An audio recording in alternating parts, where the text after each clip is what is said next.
ছোটবেলা থেকেই আমি গরু চড়িয়ে অভ্যস্ত, সেই জন্য সকলে আমাকে গোপাল নামে ডাকত। কিন্তু গোপাল হয়ে আমি একটা অমূল্য শিক্ষা লাভ করেছি। আমি দেখেছি যে গৌশালাতে অনেক বাছুরের মধ্যে একটি গাই তার নিজের বাছুরকে অবশ্যই চিনে ফেলে। যেখানে সমস্ত বাছুর একই রকম দেখতে এবং প্রত্যেকের স্বরও সমান, তারপরেও সকল বাছুরের মধ্যে নিজের বাছুরকে ঠিক চিনতে পেরে যায় এবং তার সাথেই থাকে। ঠিক এইরকমই কিছুটা হয় আমাদের কর্ম এবং তার কর্মফল।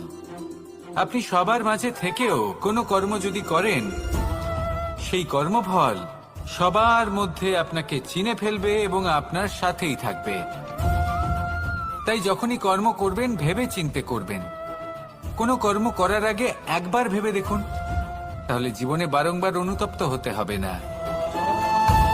কারণ বিষয়টা কিছুটা এরকম যে এই সংসারে আপনি কাল, কর্মফল এবং সময়, এই তিনের হাত থেকে কখনো লুকোতে পারবেন না, কখনো পালাতেও পারবেন না। আসুন আমার সাথে ভালোবেসে বলুন, রাধা রাধা। জন্ম এবং মৃত্যু, একটি হলো জীবনের সূত্রপাত, আরেকটি জীবনের সমাপ্তি। এটা হলো একটি চক্র এবং প্রত্যেক চক্রের মতোই এটাও যেখান থেকে শুরু হয় সেখানে এসেই সমাপ্ত হয়। অর্থাৎ প্রত্যেক ব্যক্তি যারা জন্ম নিয়েছেন তার জন্মের সাথে এটা সুনিশ্চিত হয়ে যায় যে তার মৃত্যু হলো অবশ্যম্ভাবী। এই সংসারে এমন কিছুই নেই যা চিরকালের মতো থেকে যায়। এবার এটা আমরা সবাই জানি। আমাদের কাছে যে জীবনটা আছে, যেটা আমরা যাপন করতে পারি, সেই সময়কালে আমরা কি করতে পারি সেটা গুরুত্বপূর্ণ। এমন কিছু করুন যার ফলে মৃত্যুর পরেও আপনি অমর হয়ে থাকবেন। আমাদের কথা, আমাদের কর্ম এই সংসারে প্রেরণা প্রদান করতে পারে। আর যদি আমরা প্রেরণা নাও জোগাতে পারি, তাও এই সন্তোষ বোধ যেন থাকে যে আমরা আমাদের জীবন ব্যর্থ হতে দিইনি। এই জীবন যাপন করার ইচ্ছেতেই আমরা সময় ব্যর্থ করে দিই। আর এই জীবনকে যাপন করার সর্বশ্রেষ্ঠ উপায় হলো এটাই যে কখন আমাদের মৃত্যু হবে, কিভাবে আমাদের মৃত্যু হবে, এই চিন্তা ত্যাগ করে যেন আমরা বর্তমানে বেঁচে থাকি, আজকে বেঁচে থাকি, আজকে দাঁড়িয়ে কর্ম করি এবং আজ যে সংকট সামনে তার সম্মুখীন হই। ভবিষ্যতের পথ নিজে থেকেই উন্মুক্ত হবে। আপনার জীবনে অনেক বড় বড় বিপদরূপী পাথর আসবে।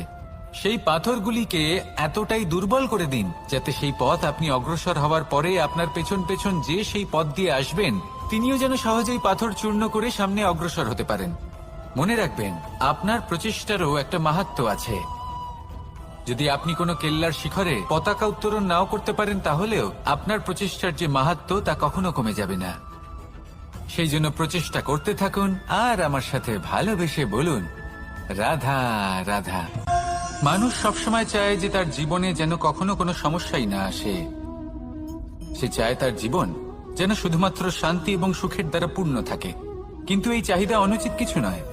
আমরা সবাই এটাই চাই যে জীবনে সুখ থাক, শান্তি থাক। কিন্তু এই কথা সবসময় মনে রাখবেন, যে সূর্য উদিত হন সংসারকে প্রকাশমান করেন, দুপুরবেলায় সংসারকে রৌদ্র প্রদান করেন, সন্ধেবেলায় তাকেও অস্ত যেতে হয়। এবার আমাদের জীবন চক্র কিছুটা এরকমই। কোনো কিছুই চিরকাল একরকম থাকে না। কখনো এই নদীকে দেখুন যা বয়ে চলেছে। এই নদী যা বয়ে চলেছে তার পথেও অনেক বিপদ আসে। বড় বড় পাথরের সম্মুখীন হয়ে তাকেও সামনে এগিয়ে যেতে হয়। একটি পুকুর যা চারদিক থেকে ঘেরা, তার জীবনে কিন্তু কোনো সমস্যা নেই। কিন্তু এই সংসারে পুকুরের পুজো করা হয় না, পুজো করা হয় নদীকে। মনে রাখবেন, সমস্যার ঊর্ধ্বে তিনি উঠতে পারেন যিনি সমাধি লাভ করেছেন, যিনি এই সংসারেই নেই। যিনি এই সংসারে আছেন এবং জীবিত আছেন, তার জীবনের সমস্যা হলো শ্বাসবায়ুর মতোই গুরুত্বপূর্ণ। আসুন আমার সাথে ভালোবেসে বলুন, রাধা রাধা। বন হলো আমাদের সবারই প্রিয়। সেখানকার সৌন্দর্য, শান্তি, সেখানকার পরিবেশ আমাদের সকলের ভালো লাগে এবং সেখান থেকে আমরা কাঠ পাই, যা সংসারে আমাদের জীবনে আমাদের খুব সহায়ক হয়ে ওঠে। এর দ্বারা আমরা অনেক কিছুই প্রাপ্ত করতে পারি। অনেক বাদ্যযন্ত্র আমরা লাভ করতে পারি। এর অনেকভাবে প্রয়োগ সম্ভব। কিছু কাঠ অত্যন্ত সুগন্ধি হয় যা আমরা ঈশ্বরকে নিবেদন করি, যেমন চন্দন। এবার ভাবুন, একজন অসাবধানী ব্যক্তি তার হাত থেকে ছোট্ট একটা আগুনের ফুলকি যদি সেখানে পড়ে, তাহলে তা সমগ্র বনকে ভস্ম করে দিতে পারে। আর যখন এই আগুন ছড়িয়ে পড়ে, তখন তা কাউকে রেহাই দেয় না। অন্য বৃক্ষকে নয়, পাতাকে নয়, ফলকে নয়, কাঁটাকে নয়, কাউকে নয়, পথে যাকে পায় তাকেই ভস্ম করে দেয় এই ছোট্ট আগুনের ফুলকি। কিন্তু এই ছোট্ট আগুনের ফুলকি সবার আগে কাকে ভস্ম করে? সেই সকল ছোট ছোট শুকনো পাতা, সেই ছোট ছোট গাছের ডাল। ঠিক সেইভাবেই আপনার জীবনে একজন খারাপ ব্যক্তি এসে হয়তো আপনার সমগ্র জীবন ধ্বংস করে দিতে পারে। আর আপনার এই জীবনে এই ছোট ছোট শুকনো পাতা এবং এই ছোট ছোট শুকনো কাঠ আপনার ছোট ছোট স্বার্থ। আপনার স্বার্থের দ্বারা এই অশুভ ব্যক্তি আপনার মনে অশুভ আবেগ বাড়িয়ে তুলবে এবং আস্তে আস্তে আপনার জীবন শেষ করে দিতে পারে। তাই মনে রাখবেন, এই জীবন অমূল্য। আপনি হলেন অমূল্য। এই জীবন যাপন করুন এবং এই জীবনের কাছে পৌঁছানোর দ্বার আর কোথাও নেই, আপনার কাছেই আছে। আপনার মনে, আপনার বিবেকে, আপনার দৃষ্টিভঙ্গিতে, আপনার ভাবনাতেই আছে। এই দ্বারকে খুলুন, জীবন সফল হবে আর ভালোবেসে বলবে, রাধা রাধা।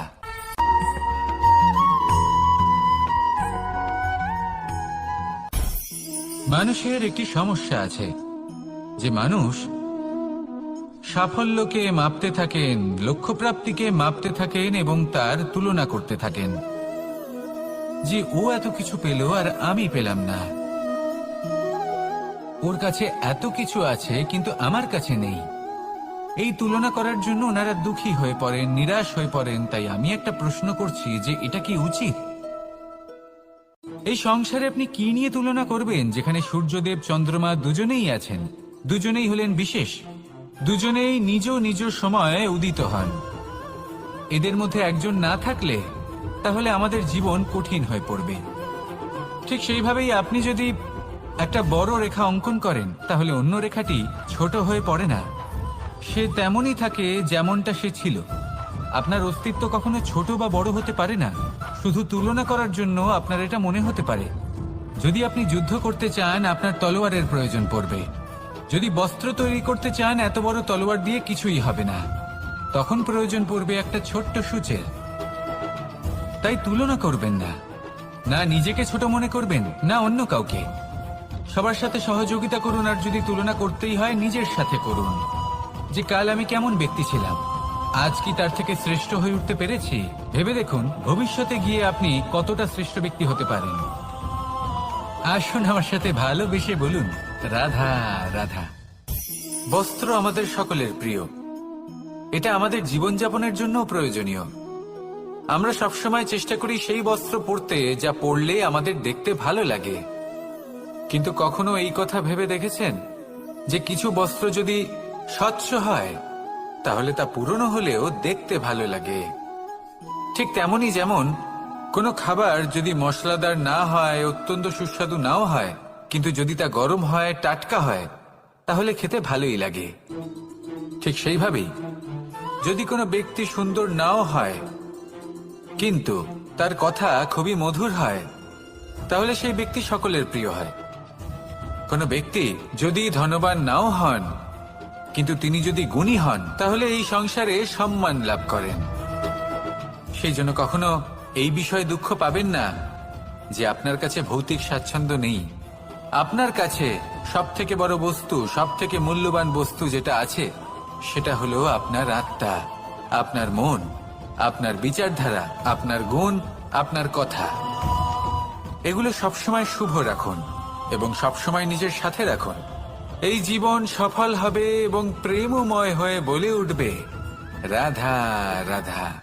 নন্দ বাবাও খেলার ছলে খুব বড় বড় শিক্ষা দিতেন। অনেকদিন আগেকার কথা, বাবা আমার জন্য একটা মানচিত্র নিয়ে এলেন। এটা ছিল জম্বু দ্বীপের মানচিত্র, ঠিক যেন একটা ধাঁধা যা টুকরো টুকরো করে বিভিন্ন দিকে ছড়ানো, যেগুলোকে আমায় জুড়তে হতো। ব্যাস শুধু এটুকুই ছিল আমার কাজ। আমি বারবার প্রচেষ্টা করলাম, কিন্তু বারবার অসফলই রয়ে গেলাম।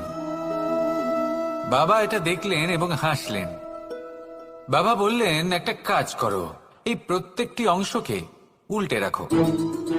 আমিও উল্টে রাখলাম।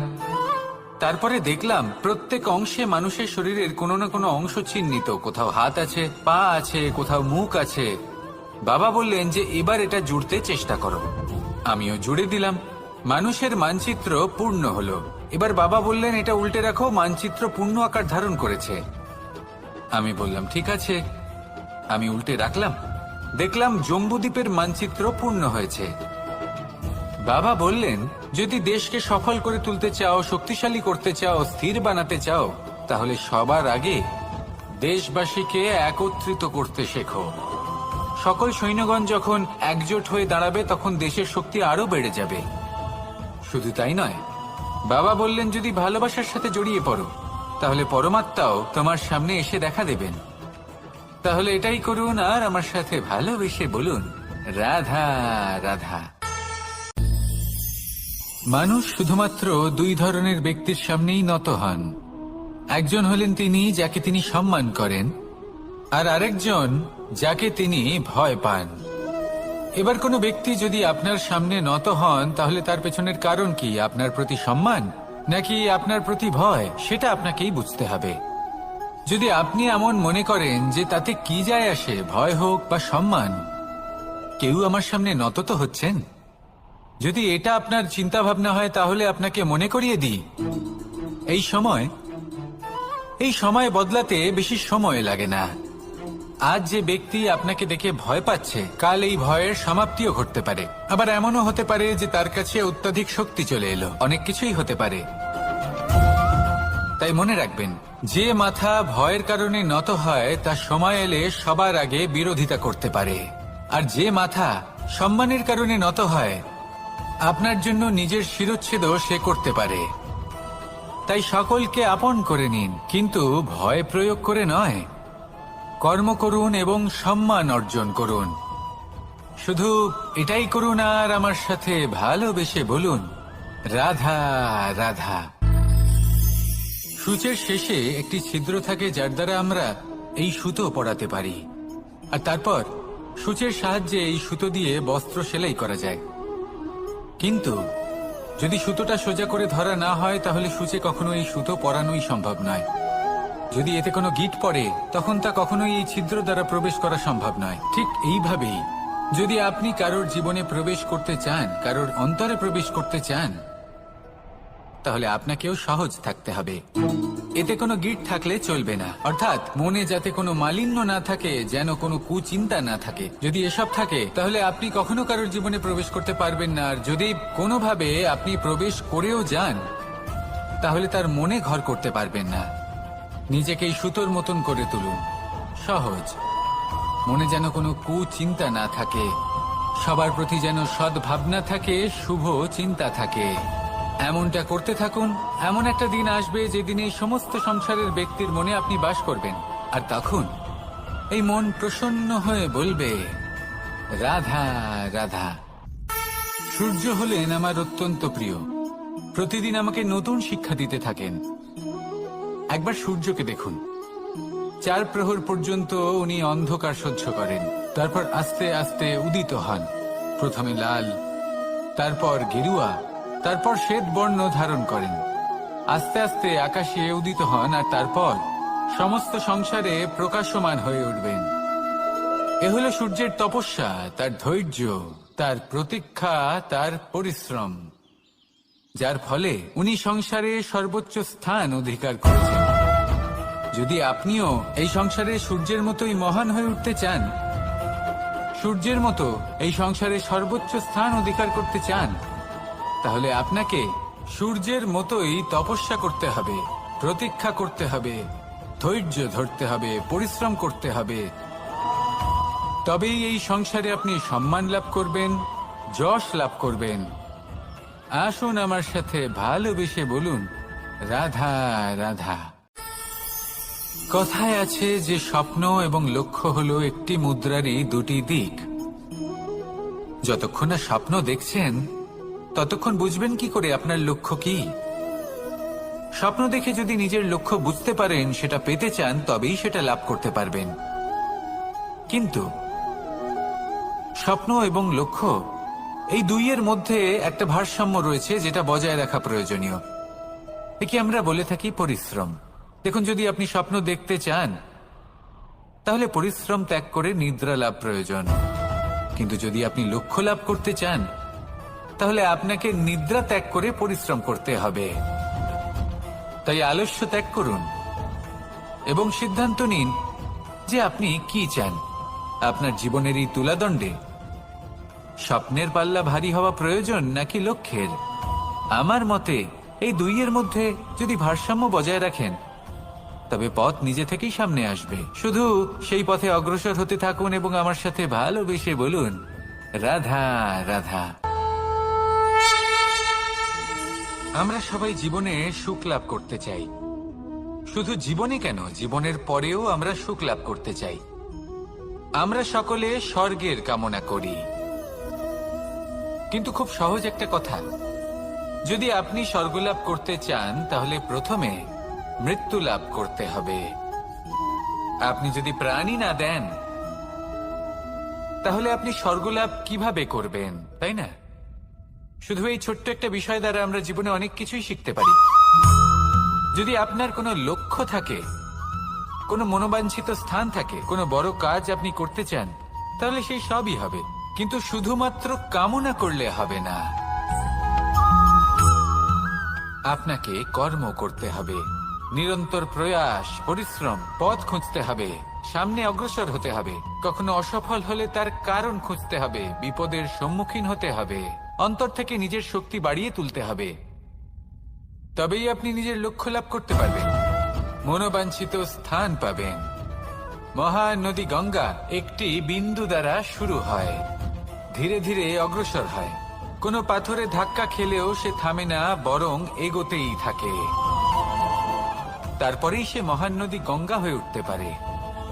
পরিশ্রম করুন, লক্ষ্য লাভ করুন, আর আমার সাথে ভালোবেসে বলুন, রাধা রাধা।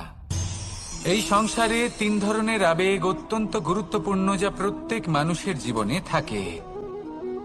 প্রথমটা হলো আনন্দ, যা আমরা সবাই লাভ করতে চাই। দ্বিতীয় হলো ক্রোধ। এটা তখনই আসে যখন আমরা আমাদের উপর নিয়ন্ত্রণ হারাই বা কোনো পরিস্থিতি আমাদের প্রতিকূল হয়ে থাকে। তৃতীয় হলো দুঃখ। এই দুঃখ তখনই আসে যখন কোনো একটা পরিস্থিতি আমাদের মনের মতো হয় না, বা আমাদের প্রিয়জন আমাদের বুঝতে পারেন না, আমরা অমূল্য কিছু হারিয়ে ফেলি, তখন এই দুঃখ আমাদের হৃদয়ে আশ্রয় নেয়। এই তিন আবেগ হলো এমন যে আমাদের জীবনে আসতে এবং যেতে থাকবে। কিন্তু এই তিনটি আবেগের বিষয়ে কোন কথাটা মনে রাখতে হবে সেটা শুনুন। যখনই আপনি আনন্দে থাকবেন, প্রতিশ্রুতি দেবেন না, কারণ যখন মানুষ আনন্দে থাকেন তখন তিনি নিজের বিবেক বোধ হারিয়ে ফেলেন। দ্বিতীয়ত, যখনই আপনি ক্রুদ্ধ হবেন, উত্তর দেবেন না, কারণ ক্রোধের বশে যে উত্তরই দেবেন সেটা শুভ হবে না। তৃতীয়ত, যখনই আপনি দুঃখী থাকবেন, কোনো সিদ্ধান্ত নেবেন না, তখন নিজের মনের ওপর, নিজের কর্মের ওপর, নিজের উপর নিয়ন্ত্রণ রাখতে চেষ্টা করুন। যদি এই তিনটি আবেগের ক্ষেত্রে এই জিনিসগুলো মনে রাখেন তাহলে জীবনে কখনো আক্ষেপ করবেন না। আসুন আমার সাথে ভালোবেসে বলুন, রাধা রাধা। আমাদের মধ্যে বেশিরভাগ মানুষ কোনো না কোনো মহাশক্তির উপস্থিতিকে বিশ্বাস করেন। আমরা মনে করি যে এ হলো সেই মহাশক্তি যার প্রভাব, যার কৃপা চিরকাল আমাদের উপর বজায় থাকে। আমাদের কর্মের ওপর, কর্মফলের ওপর চিরকাল তার দৃষ্টি থাকে। আমাদের মধ্যে কেউ একে ঈশ্বর মনে করেন, কেউ বা প্রকৃতি মনে করেন, বা কেউ কোনো গৃহপালিত পশুর মধ্যে মহাশক্তির দর্শন লাভ করেন, বা কেউ কোনো বস্তুর মধ্যে। প্রত্যেকের নিজস্ব বিশ্বাস আছে, কিন্তু সেই শক্তির থেকে আশীর্বাদ লাভের জন্য বা কোনো ইচ্ছে পূরণের জন্য আমরা কখনো না কখনো মন্দিরে যাই।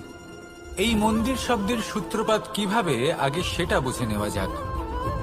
মন্দির এই শব্দের আরম্ভ হলো মনের দ্বারা, কিন্তু বেশিরভাগ মানুষ যখনই মন্দিরে যান কোনো ইচ্ছে পূরণের জন্য বা ইচ্ছে পূরণ হওয়ার পরে ধন্যবাদ দেওয়ার জন্য, তখন তিনি শুধুমাত্র শারীরিকভাবে সেখানে উপস্থিত থাকেন, তার মন তো সাংসারিক কাজের মধ্যেই ঘোরাফেরা করতে থাকে, তাই না? তাহলে বলুন, এর অর্থ কি? যদি আপনি মন্দিরে নিজের মনকেই না নিয়ে যান, তাহলে তার কি লাভ হবে? মন্দিরে গিয়ে নিজের মনকে ঈশ্বরের চরণে পূর্ণরূপে সমর্পণ করুন। নিজের মন থেকে ঈশ্বরের আরাধনা করুন, আর এই মন থেকেই বলুন, রাধা রাধা। ছোটবেলা থেকেই আমি গরু চড়িয়ে অভ্যস্ত, সেই জন্য সকলে আমাকে গোপাল নামে ডাকত। কিন্তু গোপাল হয়ে আমি একটা অমূল্য শিক্ষা লাভ করেছি। আমি দেখেছি যে গৌশালাতে অনেক বাছুরের মধ্যে একটি গাই তার নিজের বাছুরকে অবশ্যই চিনে ফেলে। যেখানে সমস্ত বাছুর একই রকম দেখতে এবং প্রত্যেকের স্বরও সমান, তারপরেও সকল বাছুরের মধ্যে নিজের বাছুরকে ঠিক চিনতে পেরে যায় এবং তার সাথেই থাকে। ঠিক এইরকমই কিছুটা হয় আমাদের কর্ম এবং তার কর্মফল। আপনি সবার মাঝে থেকেও কোনো কর্ম যদি করেন, সেই কর্মফল সবার মধ্যে আপনাকে চিনে ফেলবে এবং আপনার সাথেই থাকবে। তাই যখনই কর্ম করবেন ভেবে চিন্তে করবেন। কোনো কর্ম করার আগে একবার ভেবে দেখুন, তাহলে জীবনে বারংবার অনুতপ্ত হতে হবে না। কারণ বিষয়টা কিছুটা এরকম যে এই সংসারে আপনি কাল, কর্মফল এবং সময়, এই তিনের হাত থেকে কখনো লুকোতে পারবেন না, কখনো পালাতেও পারবেন না। আসুন আমার সাথে ভালোবেসে বলুন, রাধা রাধা। জন্ম এবং মৃত্যু, একটি হলো জীবনের সূত্রপাত, আরেকটি জীবনের সমাপ্তি। এটা হলো একটি চক্র, এবং প্রত্যেক চক্রের মতোই এটাও যেখান থেকে শুরু হয় সেখানে এসেই সমাপ্ত হয়। অর্থাৎ প্রত্যেক ব্যক্তি যারা জন্ম নিয়েছেন, তার জন্মের সাথে এটা সুনিশ্চিত হয়ে যায় যে তার মৃত্যু হলো অবশ্যম্ভাবী। এই সংসারে এমন কিছুই নেই যা চিরকালের মতো থেকে যায়। এবার এটা আমরা সবাই জানি। আমাদের কাছে যে জীবনটা আছে, যেটা আমরা যাপন করতে পারি, সেই সময়কালে আমরা কি করতে পারি সেটা গুরুত্বপূর্ণ। এমন কিছু করুন যার ফলে মৃত্যুর পরেও আপনি অমর হয়ে থাকবেন। আমাদের কথা, আমাদের কর্ম এই সংসারে প্রেরণা প্রদান করতে পারে। আর যদি আমরা প্রেরণা নাও জোগাতে পারি, তাও এই সন্তোষ বোধ যেন থাকে যে আমরা আমাদের জীবন ব্যর্থ হতে দিইনি। এই জীবন যাপন করার ইচ্ছেতেই আমরা সময় ব্যর্থ করে দিই। আর এই জীবনকে যাপন করার সর্বশ্রেষ্ঠ উপায় হলো এটাই যে কখন আমাদের মৃত্যু হবে, কিভাবে আমাদের মৃত্যু হবে, এই চিন্তা ত্যাগ করে যেন আমরা বর্তমানে বেঁচে থাকি, আজকে বেঁচে থাকি, আজকে দাঁড়িয়ে কর্ম করি এবং আজ যে সংকট সামনে তার সম্মুখীন হই। ভবিষ্যতের পথ নিজে থেকেই উন্মুক্ত হবে। আপনার জীবনে অনেক বড় বড় বিপদরূপী পাথর আসবে। সেই পাথরগুলিকে এতটাই দুর্বল করে দিন যাতে সেই পথ আপনি অগ্রসর হওয়ার পরে আপনার পেছন পেছন যে সেই পথ দিয়ে আসবেন, তিনিও যেন সহজেই পাথর চূর্ণ করে সামনে অগ্রসর হতে পারেন। মনে রাখবেন, আপনার প্রচেষ্টারও একটা মাহাত্ম্য আছে। যদি আপনি কোনো কেল্লার শিখরে পতাকা উত্তোলন নাও করতে পারেন, তাহলেও আপনার প্রচেষ্টার যে মাহাত্ম্য তা কখনো কমে যাবে না। সেই জন্য প্রচেষ্টা করতে থাকুন আর আমার সাথে ভালোবেসে বলুন, রাধা রাধা। মানুষ সবসময় চায় যে তার জীবনে যেন কখনো কোনো সমস্যাই না আসে। সে চায় তার জীবন যেন শুধুমাত্র শান্তি এবং সুখের দ্বারা পূর্ণ থাকে। কিন্তু এই চাহিদা অনুচিত কিছু নয়। আমরা সবাই এটাই চাই যে জীবনে সুখ থাক, শান্তি থাক। কিন্তু এই কথা সবসময় মনে রাখবেন, যে সূর্য উদিত হন সংসারকে প্রকাশমান করেন, দুপুরবেলায় সংসারকে রৌদ্র প্রদান করেন, সন্ধেবেলায় তাকেও অস্ত যেতে হয়। এবার আমাদের জীবন চক্র কিছুটা এরকমই। কোনো কিছুই চিরকাল একরকম থাকে না। কখনো এই নদীকে দেখুন যা বয়ে চলেছে। এই নদী যা বয়ে চলেছে তার পথেও অনেক বিপদ আসে। বড় বড় পাথরের সম্মুখীন হয়ে তাকেও সামনে এগিয়ে যেতে হয়। একটি পুকুর যা চারদিক থেকে ঘেরা, তার জীবনে কিন্তু কোনো সমস্যা নেই। কিন্তু এই সংসারে পুকুরের পুজো করা হয় না, পুজো করা হয় নদীকে। মনে রাখবেন, সমস্যার ঊর্ধ্বে তিনি উঠতে পারেন যিনি সমাধি লাভ করেছেন, যিনি এই সংসারেই নেই। যিনি এই সংসারে আছেন এবং জীবিত আছেন, তার জীবনের সমস্যা হলো শ্বাসবায়ুর মতোই গুরুত্বপূর্ণ। আসুন আমার সাথে ভালোবেসে বলুন, রাধা রাধা। বন হলো আমাদের সবারই প্রিয়। সেখানকার সৌন্দর্য, শান্তি, সেখানকার পরিবেশ আমাদের সকলের ভালো লাগে এবং সেখান থেকে আমরা কাঠ পাই, যা সংসারে আমাদের জীবনে আমাদের খুব সহায়ক হয়ে ওঠে। এর দ্বারা আমরা অনেক কিছুই প্রাপ্ত করতে পারি, অনেক বাদ্যযন্ত্র আমরা লাভ করতে পারি। এর অনেকভাবে প্রয়োগ সম্ভব। কিছু কাঠ অত্যন্ত সুগন্ধি হয় যা আমরা ঈশ্বরকে নিবেদন করি, যেমন চন্দন।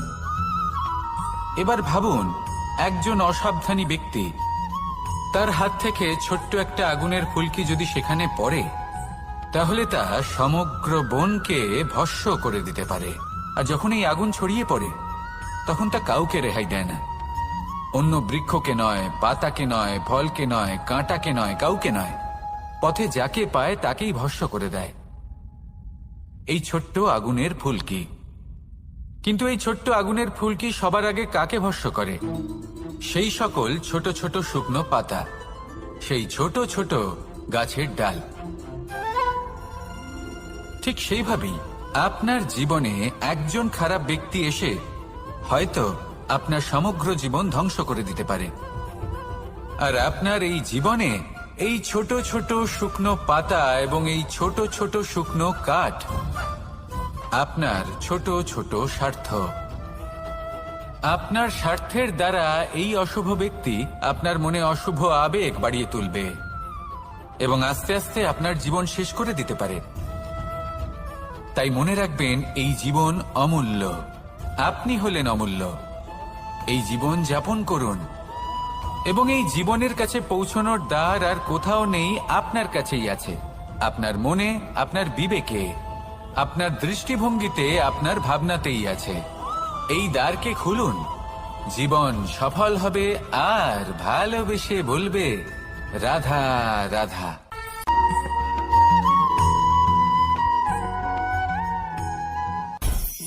মানুষের একটি সমস্যা আছে যে মানুষ সাফল্যকে মাপতে থাকেন, লক্ষ্যপ্রাপ্তিকে মাপতে থাকেন এবং তার তুলনা করতে থাকেন যে ও এত কিছু পেল আর আমি পেলাম না, ওর কাছে এত কিছু আছে কিন্তু আমার কাছে নেই। এই তুলনা করার জন্য ওনারা দুঃখী হয়ে পড়েন, নিরাশ হয়ে পড়েন। তাই আমি একটা প্রশ্ন করছি যে এটা কি উচিত? এই সংসারে আপনি কি নিয়ে তুলনা করবেন, যেখানে সূর্যদেব, চন্দ্রমা দুজনেই আছেন, দুজনেই হলেন বিশেষ, দুজনেই নিজ নিজ সময়ে উদিত হন। এদের মধ্যে একজন না থাকলে তাহলে আমাদের জীবন কঠিন হয়ে পড়বে। ঠিক সেইভাবেই আপনি যদি একটা বড় রেখা অঙ্কন করেন, তাহলে অন্য রেখাটি ছোট হয়ে পড়ে না, সে তেমনই থাকে যেমনটা সে ছিল। আপনার অস্তিত্ব কখনো ছোট বা বড় হতে পারে না। শুধু তুলনা করার জন্য আপনার এটা মনে হতে পারে। যদি আপনি যুদ্ধ করতে চান, আপনার তলোয়ারের প্রয়োজন পড়বে। যদি বস্ত্র তৈরি করতে চান, এত বড় তলোয়ার দিয়ে কিছুই হবে না, তখন প্রয়োজন পড়বে একটা ছোট্ট সূচের। তাই তুলনা করবেন না, না নিজেকে ছোট মনে করবেন, না অন্য কাউকে। সবার সাথে সহযোগিতা করুন, আর যদি তুলনা করতেই হয়, নিজের সাথে করুন, যে কাল আমি কেমন ব্যক্তি ছিলাম, আজ কি তার থেকে শ্রেষ্ঠ হয়ে উঠতে পেরেছি। ভেবে দেখুন ভবিষ্যতে গিয়ে আপনি কতটা শ্রেষ্ঠ ব্যক্তি হতে পারেন। আসুন আমার সাথে ভালোবেসে বলুন, রাধা রাধা। বস্ত্র আমাদের সকলের প্রিয়, এটা আমাদের জীবনযাপনের জন্য প্রয়োজনীয়। আমরা সবসময় চেষ্টা করি সেই বস্ত্র পরতে যা পরলে আমাদের দেখতে ভালো লাগে। কিন্তু কখনো এই কথা ভেবে দেখেছেন যে কিছু বস্ত্র যদি স্বচ্ছ হয়, তাহলে তা পুরনো হলেও দেখতে ভালো লাগে? ঠিক তেমনি যেমন কোনো খাবার যদি মশলাদার না হয়, অত্যন্ত সুস্বাদু নাও হয়, কিন্তু যদি তা গরম হয়, টাটকা হয়, তাহলে খেতে ভালোই লাগে।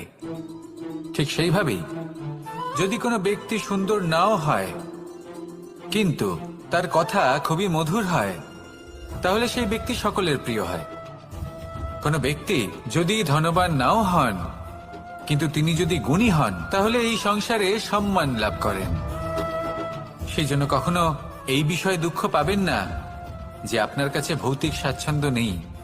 আপনার কাছে সব থেকে বড় বস্তু, সব থেকে মূল্যবান বস্তু যেটা আছে, সেটা হলো আপনার আত্মা, আপনার মন, আপনার বিচারধারা, আপনার গুণ, আপনার কথা, এগুলো সবসময় শুভ রাখুন এবং সবসময় নিজের সাথে রাখুন। এই জীবন সফল হবে এবং প্রেমময় হয়ে বলে উঠবে রাধা রাধা। নন্দ বাবাও খেলার ছলে খুব বড় বড় শিক্ষা দিতেন। অনেকদিন আগেকার কথা, বাবা আমার জন্য একটা মানচিত্র নিয়ে এলেন। এটা ছিল জম্বুদ্বীপের মানচিত্র, ঠিক যেন একটা ধাঁধা যা টুকরো টুকরো করে বিভিন্ন দিকে ছড়ানো, যেগুলোকে আমায় জুড়তে হতো। ব্যাস শুধু এটুকুই ছিল আমার কাজ। আমি বারবার প্রচেষ্টা করলাম, কিন্তু বারবার অসফলই রয়ে গেলাম। বাবা এটা দেখলেন এবং হাসলেন। বাবা বললেন, একটা কাজ করো, এই প্রত্যেকটি অংশকে উল্টে রাখো। আমিও উল্টে রাখলাম। তারপরে দেখলাম প্রত্যেক অংশে মানুষের শরীরের কোনো না কোনো অংশ চিহ্নিত। কোথাও হাত আছে, পা আছে, কোথাও মুখ আছে। বাবা বললেন যে এবার এটা জুড়তে চেষ্টা করো। আমিও জুড়ে দিলাম। মানুষের মানচিত্র পূর্ণ হলো। এবার বাবা বললেন, এটা উল্টে রাখো, মানচিত্র পূর্ণ আকার ধারণ করেছে। আমি বললাম, ঠিক আছে। আমি উল্টে রাখলাম, দেখলাম জম্বুদ্বীপের মানচিত্র পূর্ণ হয়েছে। বাবা বললেন, যদি দেশকে সফল করে তুলতে চাও, শক্তিশালী করতে চাও, স্থির বানাতে চাও, তাহলে সবার আগে দেশবাসীকে একত্রিত করতে শেখো। সকল সৈন্যগণ যখন একজোট হয়ে দাঁড়াবে, তখন দেশের শক্তি আরো বেড়ে যাবে। শুধু তাই নয়, বাবা বললেন, যদি ভালোবাসার সাথে জড়িয়ে পড়ো, তাহলে পরমাত্মাও তোমার সামনে এসে দেখা দেবেন। তাহলে এটাই করুন আর আমার সাথে ভালোবেসে বলুন রাধা রাধা। মানুষ শুধুমাত্র দুই ধরনের ব্যক্তির সামনেই নত হন। একজন হলেন তিনি যাকে তিনি সম্মান করেন, আর আরেকজন যাকে তিনি ভয় পান। এবার কোনো ব্যক্তি যদি আপনার সামনে নত হন, তাহলে তার পেছনের কারণ কি? আপনার প্রতি সম্মান নাকি আপনার প্রতি ভয়? সেটা আপনাকেই বুঝতে হবে। যদি আপনি এমন মনে করেন যে তাতে কি যায় আসে, ভয় হোক বা সম্মান, কেউ আমার সামনে নত তো হচ্ছেন, যদি এটা আপনার চিন্তা ভাবনা হয়, তাহলে আপনাকে মনে করিয়ে দিই, এই সময় বদলাতে বেশি সময় লাগে না। আজ যে ব্যক্তি আপনাকে দেখে ভয় পাচ্ছে, কাল এই ভয়ের সমাপ্তিও ঘটতে পারে। আবার এমনও হতে পারে যে তার কাছে অত্যধিক শক্তি চলে এলো। অনেক কিছুই হতে পারে। তাই মনে রাখবেন, যে মাথা ভয়ের কারণে নত হয়, তার সময় এলে সবার আগে বিরোধিতা করতে পারে। আর যে মাথা সম্মানের কারণে নত হয়, আপনার জন্য নিজের শিরচ্ছেদও সে করতে পারে। তাই সকলকে আপন করে নিন, কিন্তু ভয় প্রয়োগ করে নয়।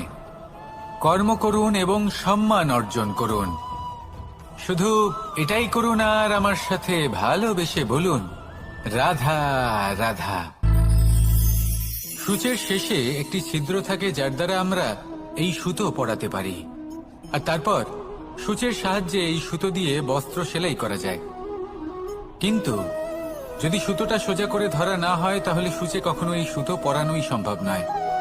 যদি এতে কোনো গিঁট পড়ে, তখন তা কখনোই এই ছিদ্র দ্বারা প্রবেশ করা সম্ভব নয়। ঠিক এইভাবেই যদি আপনি কারোর জীবনে প্রবেশ করতে চান, কারোর অন্তরে প্রবেশ করতে চান, তাহলে আপনাকেও সহজ থাকতে হবে। এতে কোনো গিঁট থাকলে চলবে না। অর্থাৎ মনে যাতে কোনো মালিন্য না থাকে, যেন কোনো কুচিন্তা না থাকে। যদি এসব থাকে, তাহলে আপনি কখনো কারোর জীবনে প্রবেশ করতে পারবেন না। আর যদি কোনোভাবে আপনি প্রবেশ করেও যান, তাহলে তার মনে ঘর করতে পারবেন না। নিজেকে এই সুতোর মতন করে তুলুন, সহজ। মনে যেন কোনো কুচিন্তা না থাকে, সবার প্রতি যেন সদ্ভাবনা থাকে, শুভ চিন্তা থাকে। এমনটা করতে থাকুন। এমন একটা দিন আসবে যেদিন এই সমস্ত সংসারের ব্যক্তির মনে আপনি বাস করবেন। আর তখন এই মন প্রসন্ন হয়ে বলবে রাধা রাধা। সূর্য হলেন আমার অত্যন্ত প্রিয়। প্রতিদিন আমাকে নতুন শিক্ষা দিতে থাকেন। একবার সূর্যকে দেখুন। 4 প্রহর পর্যন্ত উনি অন্ধকার সহ্য করেন, তারপর আস্তে আস্তে উদিত হন। প্রথমে লাল, তারপর গেরুয়া, তারপর শ্বেত বর্ণ ধারণ করেন।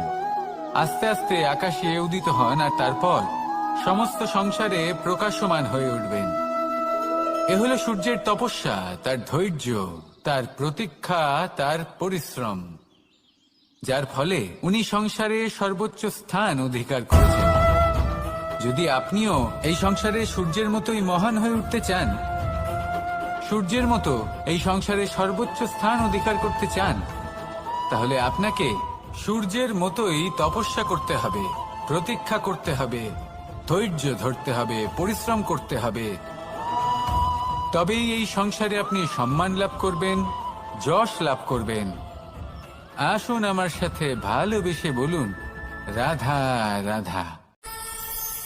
কথায় আছে যে স্বপ্ন এবং লক্ষ্য হলো একটি মুদ্রারই দুটি দিক। যতক্ষণ না স্বপ্ন দেখছেন ততক্ষণ বুঝবেন কি করে আপনার লক্ষ্য কি। স্বপ্ন দেখে যদি নিজের লক্ষ্য বুঝতে পারেন, সেটা পেতে চান, তবেই সেটা লাভ করতে পারবেন। কিন্তু স্বপ্ন এবং লক্ষ্য এই দুইয়ের মধ্যে একটা ভারসাম্য রয়েছে, যেটা বজায় রাখা প্রয়োজনীয়। একে আমরা বলে থাকি পরিশ্রম। দেখুন, যদি আপনি স্বপ্ন দেখতে চান তাহলে পরিশ্রম ত্যাগ করে নিদ্রা লাভ প্রয়োজন। কিন্তু যদি আপনি লক্ষ্য লাভ করতে চান তাহলে আপনাকে নিদ্রা ত্যাগ করে পরিশ্রম করতে হবে। তাই আলস্য ত্যাগ করুন এবং সিদ্ধান্ত নিন যে আপনি কি চান। আপনার জীবনের এই তুলাদণ্ডে স্বপ্নের পাল্লা ভারী হওয়া প্রয়োজন নাকি লক্ষ্যের? আমার মতে এই দুইয়ের মধ্যে যদি ভারসাম্য বজায় রাখেন তবে পথ নিজে থেকেই সামনে আসবে। শুধু সেই পথে অগ্রসর হতে থাকুন এবং আমার সাথে ভালোবেসে বলুন, রাধা রাধা। আমরা সবাই জীবনে সুখ লাভ করতে চাই। শুধু জীবনে কেন, জীবনের পরেও আমরা সুখ লাভ করতে চাই। আমরা সকলে স্বর্গের কামনা করি। কিন্তু খুব সহজ একটা কথা, যদি আপনি স্বর্গ লাভ করতে চান তাহলে প্রথমে মৃত্যু লাভ করতে হবে। আপনি যদি প্রাণই না দেন তাহলে আপনি স্বর্গ লাভ কিভাবে করবেন, তাই না? শুধু এই ছোট্ট একটা বিষয় দ্বারা আমরা জীবনে অনেক কিছুই শিখতে পারি। যদি আপনার কোনো লক্ষ্য থাকে, কোনো মনোবাঞ্ছিত স্থান থাকে, কোনো বড় কাজ আপনি করতে চান, তাহলে সেই সবই হবে। কিন্তু শুধুমাত্র কামনা করলে হবে না, আপনাকে কর্ম করতে হবে, নিরন্তর প্রয়াস, পরিশ্রম, পথ খুঁজতে হবে, সামনে অগ্রসর হতে হবে। কখনো অসফল হলে তার কারণ খুঁজতে হবে, বিপদের সম্মুখীন হতে হবে, অন্তর থেকে নিজের শক্তি বাড়িয়ে তুলতে হবে। তবেই আপনি নিজের লক্ষ্য লাভ করতে পারবেন, মনোবাঞ্ছিত স্থান পাবেন। মহানদী গঙ্গা একটি বিন্দু দ্বারা শুরু হয়, ধীরে ধীরে অগ্রসর হয়। কোনো পাথরে ধাক্কা খেলেও সে থামে না, বরং এগোতেই থাকে। তারপরেই সে মহান নদী গঙ্গা হয়ে উঠতে পারে। পরিশ্রম করুন, লক্ষ্য লাভ করুন, আর আমার সাথে ভালোবেসে বলুন, রাধা রাধা। এই সংসারে তিন ধরনের আবেগ অত্যন্ত গুরুত্বপূর্ণ, যা প্রত্যেক মানুষের জীবনে থাকে। প্রথমটা হলো আনন্দ, যা আমরা সবাই লাভ করতে চাই। দ্বিতীয় হলো ক্রোধ। এটা তখনই আসে যখন আমরা আমাদের উপর নিয়ন্ত্রণ হারাই বা কোনো পরিস্থিতি আমাদের প্রতিকূল হয়ে থাকে। তৃতীয় হলো দুঃখ। এই দুঃখ তখনই আসে যখন কোনো একটা পরিস্থিতি আমাদের মনের মতো হয় না, বা আমাদের প্রিয়জন আমাদের বুঝতে পারেন না, আমরা অমূল্য কিছু হারিয়ে ফেলি, তখন এই দুঃখ আমাদের হৃদয়ে আশ্রয় নেয়। এই তিন আবেগ হলো এমন যে আমাদের জীবনে আসতে এবং যেতে থাকবে। কিন্তু এই তিনটি আবেগের বিষয়ে কোন কথাটা মনে রাখতে হবে সেটা শুনুন। যখনই আপনি আনন্দে থাকবেন, প্রতিশ্রুতি দেবেন না, কারণ যখন মানুষ আনন্দে থাকেন তখন তিনি নিজের বিবেক বোধ হারিয়ে ফেলেন। দ্বিতীয়ত, যখনই আপনি ক্রুদ্ধ হবেন, উত্তর দেবেন না, কারণ ক্রোধের বশে যে উত্তরই দেবেন সেটা শুভ হবে না। তৃতীয়ত, যখনই আপনি দুঃখী থাকবেন, কোনো সিদ্ধান্ত নেবেন না, তখন নিজের মনের ওপর, নিজের কর্মের ওপর, নিজের উপর নিয়ন্ত্রণ রাখতে চেষ্টা করুন। যদি এই তিনটি আবেগের ক্ষেত্রে এই জিনিসগুলো মনে রাখেন তাহলে জীবনে কখনো আক্ষেপ করবেন না। আসুন আমার সাথে ভালোবেসে বলুন, রাধা রাধা।